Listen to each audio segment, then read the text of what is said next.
Ballari firing ನಲ್ಲಿ ಕಾಂಗ್ರೆಸ್ ಕಾರ್ಯಕರ್ತರ ಬಲಿ ಕೇಸ್ನ ವಿಚಾರಕ್ಕೆ ಸಂಬಂಧಪಟ್ಟಂತೆ ಕೇವಲ ಸಣ್ಣ ಸಣ್ಣ ಕಾರ್ಯಕರ್ತರನ್ನ ಅರೆಸ್ಟ್ ಮಾಡಿದ್ರ ಪೊಲೀಸರು.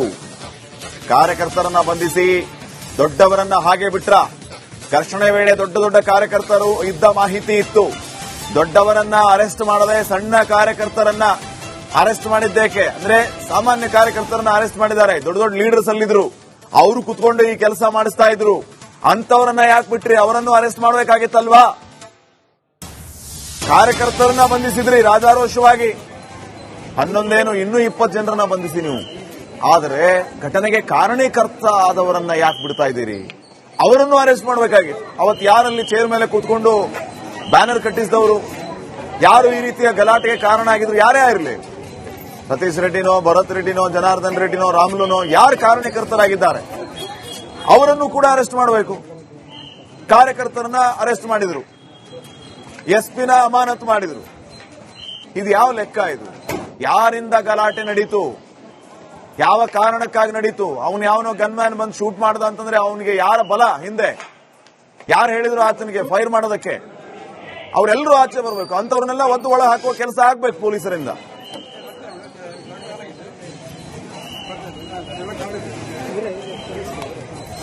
ನೇರ ದೃಶ್ಯಾವಳಿಗಳಲ್ಲಿ ಗಮನಿಸ್ತಾ ಇದ್ದೀರಿ.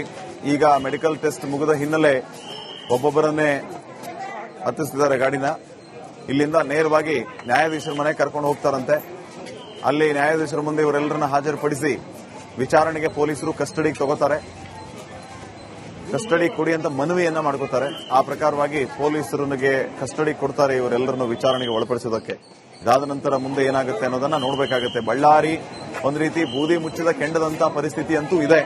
ಸಂಪೂರ್ಣ ಪರಿಸ್ಥಿತಿ ಅಂಡರ್ ಕಂಟ್ರೋಲ್ ಇದೆ ಅಂತಂದ್ರೂ ಕೂಡ ಇಲ್ಲಿ ಯಾವ ರೀತಿ ಒಳಗೊಳಗೆ ಕೊತ ಕುದೀತಾ ಇದೆ ಅಂತಂದ್ರೆ ಸಮಯಕ್ಕಾಗಿ ಕಾಯ್ತಾ ಇದ್ದಾರೋ ಏನೋ ಅನ್ನೋ ರೀತಿಯ ವಾತಾವರಣ ಅಲ್ಲಿ ಸೃಷ್ಟಿಯಾಗಿದೆ.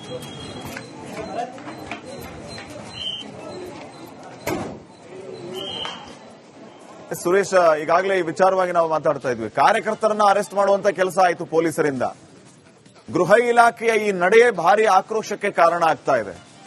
ಇನ್ನೂ ಡ್ಯೂಟಿಗೆ ಜಾಯ್ನ್ ಆಗಿರಲಿಲ್ಲ ಅವರು, ಸ್ಟೇಷನ್ಗಳೇ ಪರಿಚಯ ಆಗಿರಲಿಲ್ಲ, ಏನು ಎತ್ತ ಅಂತ ಗೊತ್ತಿರಲಿಲ್ಲ. ಆಗ್ಲೇ ಆ ಎಸ್ಪಿನ ಅಮಾನತು ಮಾಡಿದ್ರು. ಇದು ಯಾವ ನಡೆ ಗೃಹ ಇಲಾಖೆಯಿಂದ? ಎಂತ ನಡೆ ಇದು ಅನ್ನೋದು ಒಂದು ಕಡೆ ಆದ್ರೆ, ಈ ಪಾರ್ಟಿಯ ಕಾರ್ಯಕರ್ತರನ್ನ ಅರೆಸ್ಟ್ ಮಾಡುವಂತ ಕೆಲಸ ಆಗ್ತಾ ಇದೆ. ಕಾರ್ಯಕರ್ತರು ಇವರ ಅಣತಿಯಂತೆಯೇ ಅಲ್ಲಿ ಹೋಗಿ ಗಲಾಟೆ ಮಾಡಿದ್ರಾ? ಇವ್ರ ಹಿಂದೆ ಇದ್ದವ್ರು ಯಾರು?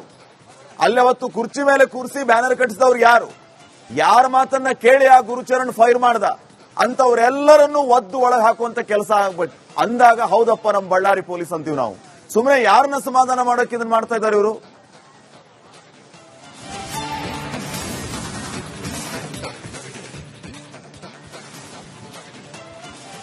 ಖಂಡಿತ ಶ್ರೀಪಾದ್ ಪಾಟೀಲ್, ಈಗ ಅರೆಸ್ಟ್ ಆದವರ ಪೈಕಿ ನಾವು 20 ಜನರನ್ನ ನೋಡೋದಾದ್ರೆ 20 ಜನರು ಕೂಡ ಅಂತ ಹೇಳಿಕೊಳ್ಳುವಂತಹ ದೊಡ್ಡ ದೊಡ್ಡ ವ್ಯಕ್ತಿಗಳೇನಲ್ಲ. ಅವರ ಹಿಂದೆ ನಾರಾ ಭರತ್ ರೆಡ್ಡಿ ಹಿಂದೆನೋ, ಅಥವಾ ಈ ಸತೀಶ್ ರೆಡ್ಡಿ ಹಿಂದೆನೋ, ಅಥವಾ ಈ ಜನಾರ್ದನ್ ರೆಡ್ಡಿ ಹಿಂದೆನೋ, ಅಥವಾ ಈ ಶ್ರೀರಾಮುಲು ಅವರ ಹಿಂದೆನೋ ಓಡಾಡ್ತಾ ಇರ್ತಕ್ಕಂತಹ ಸಣ್ಣ ಪುಟ್ಟ ಲೀಡರ್ಗಳು, ಈ ಸಣ್ಣ ಪುಟ್ಟ ಕಾರ್ಯಕರ್ತರು, ಸಣ್ಣ ಪುಟ್ಟ ಲೀಡರ್ಗಳನ್ನ ಅರೆಸ್ಟ್ ಮಾಡಿ ಇವತ್ತು ದೊಡ್ಡ ಸಾಧನೆ ಮಾಡಿದೀವಿ ಅಂತೇಳಿ ಪೊಲೀಸ್ ಇಲಾಖೆ ಬಿಂಬಿಸ್ಕೊಳ್ಳಿಕ್ ಹೋಗ್ತಾ ಇದೆ. ಹಾಗಾಗಿ ಛೋಟಾ ಮೋಟಾ ವ್ಯಕ್ತಿಗಳನ್ನ ಬಂಧನ ಮಾಡೋದ್ರ ಬದಲು ನೀವು ಗಲಾಟೆಗೆ ಕಾರಣಕರ್ತರಾದಂತಹ ಭರತ್ ರೆಡ್ಡಿ ಮತ್ತು ಜನಾರ್ದನ್ ರೆಡ್ಡಿ ಮತ್ತು ಶ್ರೀರಾಮುಲು ಅಂತವ್ರನ್ನ ಅರೆಸ್ಟ್ ಮಾಡಿ ಅಂತಕ್ಕಂತಹ ಒತ್ತಾಯಗಳು ಕೂಡ ಕೇಳಿ ಬರ್ತಾ ಇರ್ತಕ್ಕಂಥದ್ದು. ನಿಜಕ್ಕೂ ಕೂಡ ಗುಬ್ಬಿ ಮೇಲೆ ಬ್ರಹ್ಮಾಸ್ತ್ರವನ್ನ ಮಾಡಲಿಕ್ಕೆ ಬಳ್ಳಾರಿಯ ಪೊಲೀಸ್ ಇಲಾಖೆ ಹೋಗ್ತಾ ಇದೆ. ಇವತ್ತು ರಾಜ್ಯ ಸರ್ಕಾರದ ಒಂದು ಕಡೆ ಘಟನೆ ನಡೆದಂತ ಸಂದರ್ಭದಲ್ಲಿ ಅವತ್ತೇ ಚಾರ್ಜ್ ತಗೊಂಡಿರ್ತಕ್ಕಂತಹ ಎಸ್ಪಿಯನ್ನ ಸಸ್ಪೆಂಡ್ ಮಾಡ್ತಾರೆ. ಇನ್ನೊಂದು ಕಡೆ ಈ ಗಲಾಟೆಗೆ ಕಾರಣಕರ್ತರಾದಂತಹ ಸಣ್ಣ ಪುಟ್ಟ 20 ಜನ ಕಾರ್ಯಕರ್ತರನ್ನ ಬಂಧನ ಮಾಡ್ತಾರೆ. 20 ಜನ ಕಾರ್ಯಕರ್ತರನ್ನ ಬಂಧನ ಮಾಡಿ ನಾವು ದೊಡ್ಡ ಸಾಧನೆ ಮಾಡಿದೀವಿ ಅಂತ ಹೇಳಿ ಈ ಒಂದು ಪೊಲೀಸ್ ಇಲಾಖೆ ಬಿಂಬಿಸ್ಕೊಳ್ಳಿಕ್ಕೆ ಹೋಗ್ತಾ ಇದ್ರೆ, ಇವತ್ತು ಇಂತಹ ಒಂದು ರಾಜ್ಯ ಸರ್ಕಾರದ ಈ ನಡೆ ಏನಿದೆ, ರಾಜ್ಯ ಸರ್ಕಾರ, ಗೃಹ ಇಲಾಖೆ ಮತ್ತು ಪೊಲೀಸ್ ಇಲಾಖೆ ನಡೆ ಏನಿದೆ, ಈ ನಡೆಗೆ ಬಳ್ಳಾರಿ ಜಿಲ್ಲೆ ಸೇರಿದಂತೆ ರಾಜ್ಯಾದ್ಯಂತ ಏನು ಆಕ್ರೋಶ ಕೂಡ ವ್ಯಕ್ತ ಆಗ್ತಾ ಇರ್ತಕ್ಕಂಥದ್ದು Shripad Patil. Okay, thank you Suresh ಮಾಹಿತಿಗಾಗಿ.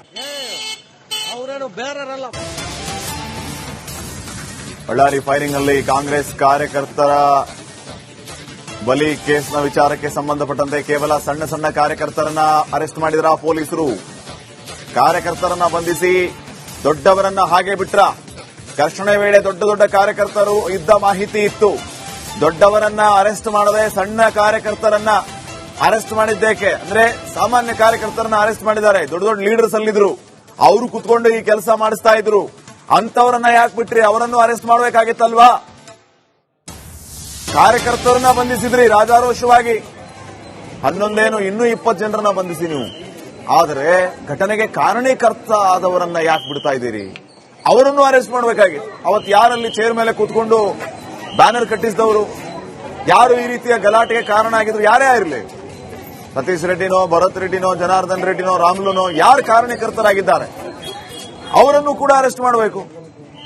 ಕಾರ್ಯಕರ್ತರನ್ನ ಅರೆಸ್ಟ್ ಮಾಡಿದ್ರು, ಎಸ್ಪಿನ ಅಮಾನತು ಮಾಡಿದ್ರು. ಇದು ಯಾವ ಲೆಕ್ಕ? ಇದು ಯಾರಿಂದ ಗಲಾಟೆ ನಡೀತು?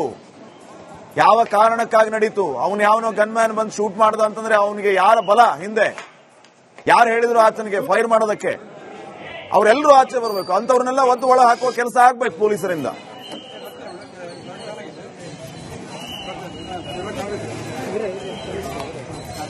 ನೇರ ದೃಶ್ಯಾವಳಿಗಳಲ್ಲಿ ಗಮನಿಸ್ತಾ ಇದ್ದೀರಿ. ಈಗ ಮೆಡಿಕಲ್ ಟೆಸ್ಟ್ ಮುಗಿದ ಹಿನ್ನೆಲೆ ಒಬ್ಬೊಬ್ಬರನ್ನೇ ಹತ್ತಿಸ್ತಿದ್ದಾರೆ ಗಾಡಿನ.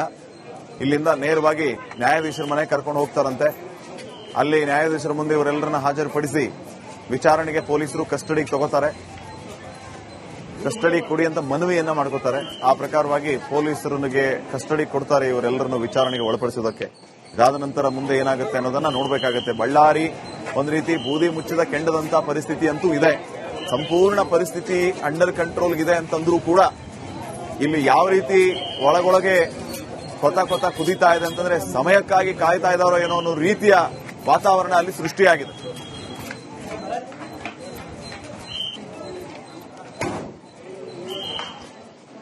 ಸುರೇಶ್, ಈಗಾಗಲೇ ಈ ವಿಚಾರವಾಗಿ ನಾವು ಮಾತಾಡ್ತಾ ಇದ್ವಿ. ಕಾರ್ಯಕರ್ತರನ್ನ ಅರೆಸ್ಟ್ ಮಾಡುವಂತ ಕೆಲಸ ಆಯಿತು ಪೊಲೀಸರಿಂದ.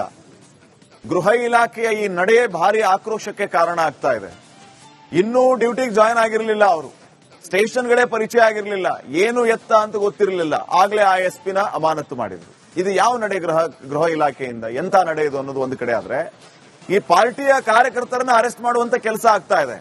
ಕಾರ್ಯಕರ್ತರು ಇವರ ಅಣತಿಯಂತೆಯೇ ಅಲ್ಲಿ ಹೋಗಿ ಗಲಾಟೆ ಮಾಡಿದ್ರಾ? ಇವ್ರ ಹಿಂದೆ ಇದ್ದವ್ರು ಯಾರು? ಅಲ್ಲಿ ಅವತ್ತು ಕುರ್ಚಿ ಮೇಲೆ ಕೂರಿಸಿ ಬ್ಯಾನರ್ ಕಟ್ಟಿಸಿದವ್ರು ಯಾರು?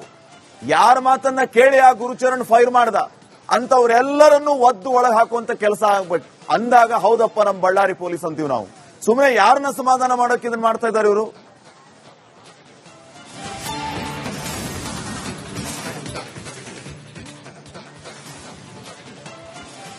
ಖಂಡಿತ ಶ್ರೀಪಾದ್ ಪಾಟೀಲ್, ಈಗ ಅರೆಸ್ಟ್ ಆದವರ ಪೈಕಿ ನಾವು 20 ಜನರನ್ನ ನೋಡೋದಾದ್ರೆ 20 ಜನರು ಕೂಡ ಅಂತ ಹೇಳಿಕೊಳ್ಳುವಂತಹ ದೊಡ್ಡ ದೊಡ್ಡ ವ್ಯಕ್ತಿಗಳೇನಲ್ಲ.